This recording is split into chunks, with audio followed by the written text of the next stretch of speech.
Commodus as Hercules, also known as the bust of Commodus dressed as Hercules, is a marble portrait that was created around 192 AD.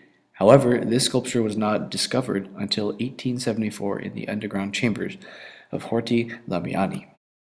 As cited by Displaying Myth for Roman Eyes, a companion to Greek mythology by Zahra and Newby. This bust is one of the most famous examples of Roman portraiture.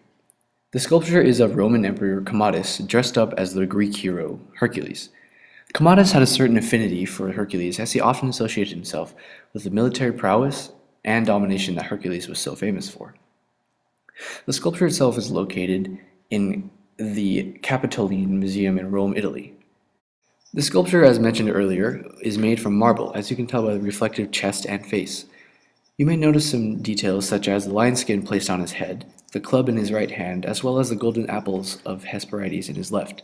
The legend has it that in the garden of Hesperides there was a tree which produced golden apples that, if eaten, would grant immortality. This detail plays very well along the idea of Commodus wanting to be like Hercules, a great mythical, immortal warrior.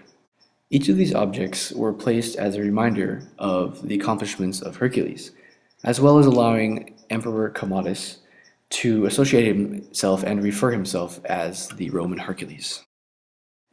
At the base of the sculpture, carved into the globe, are three zodiac signs, that of Taurus, Capricorn, and Scorpio, as noted by Wikipedia. The meaning of these three zodiac symbols has been somewhat of a debatable topic throughout the years, as no one is 100% sure of their true intended meanings. Some evidence points towards the zodiac symbols actually representing the month of October, which the emperor had renamed after Hercules during his rule.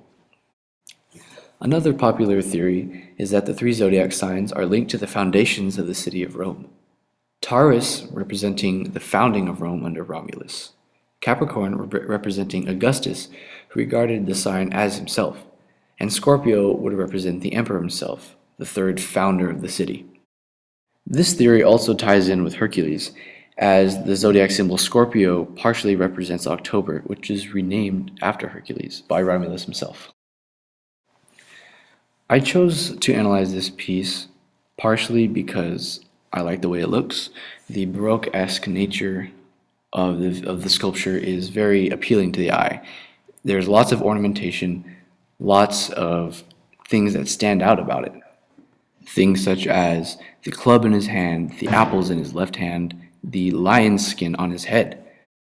There is also great attention paid to the details, as the curls in his hair and beard are very well defined.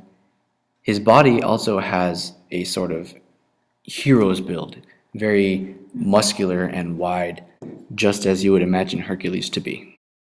The Blacas Cameo is from the ancient Roman art period, and it is located in the British Museum. This piece shows a portrait of Roman Emperor Augustus. The background, behind Augustus, is an oval piece of sardonyx with alternating layers of white and brown, adding on to one another. Sardonyx is an old name from onyx, which is a banded variety of the oxide mineral chalcedony. Onyx is basically a type of rock and/or mineral which was used in the artwork. As cited from the Academy, a weekly review of literature, science, and art, volume 10. Now, looking at the artwork as a whole, you can see that the photo of Augustus was layered on. As shown, Augustus is portrayed from behind, meaning his back is turned towards the viewer while his head is turned to the left, over his shoulder. As you can see on his back, there are layers of this brown and dark brown type of stone. Around the dark brown type of stone, if you look closely, you can see a figure of a face in the white area in the center. It sort of looks as if it is a shield or some sort of backpack that is on his back. Now, looking at Augustus's shoulder on the left, if you look closely, there's another figure of a face. I'm not too sure what this is because it is kind of cut off, but it seems to be part of his shield, maybe even a sword.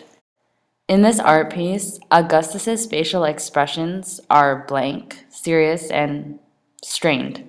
Yet, he displays a sense of nobility because, as you can see, he is holding his head up high and with pride. Something that really interests me is the crown on his head. Augustus is wearing, quote unquote, a royal diadem. From Wikipedia, a diadem is defined as a specific type of crown, specifically an ornament headband monarchs and others wore as a badge of royalty. This crown Augustus is wearing has a cameo depicted in it, hence the title. From Wikipedia, cameo is a method of carving an object such as an engraved gem, item of jewelry, or vessel made in this manner. On the crown, the gems are the color of green, gold, and blue, and the band of the crown is gold. If you look closely, there is another figure of the face incorporated. I find it interesting that there are so many faces incorporated into this artwork, a total of 4, including Augustus. This makes it unique. The crown itself is beautiful and it caught my eye right away.